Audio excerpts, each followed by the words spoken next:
কোটা সংস্কার আন্দোলন সার্বিক স্বার্থে আমরা এই মুহূর্তে থেকে আমাদের কর্মসূচি প্রত্যাহার করছি। কোটা সংস্কার আন্দোলন ও তার প্রেক্ষিতে উদ্ভূত পরিস্থিতিতে অনেকে অপ্রত্যাশিতভাবে আহত এবং নিহত হয়েছে।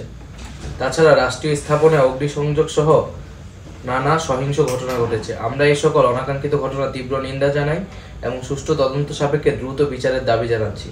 আমাদের প্রধান দাবি ছিল কোটার যৌক্তিক সংস্কার, যা ইতিমধ্যে সরকার পূরণ করেছেন। এখন শিক্ষার সুষ্ঠু পরিবেশ নিশ্চিত করার লক্ষ্যে দ্রুত শিক্ষা প্রতিষ্ঠান খুলে দেওয়ার জন্য সরকারের প্রতি জোর আহ্বান জানাই। সার্বিক স্বার্থে আমরা এই মুহূর্তে থেকে আমাদের কর্মসূচি প্রত্যাহার করছি। খামেরা তো দাগ হয় কিভাবে? এই যে ভাবি, দাগও যাবে রাগও যাবে। নিন চাকা সুপার হোয়াইট।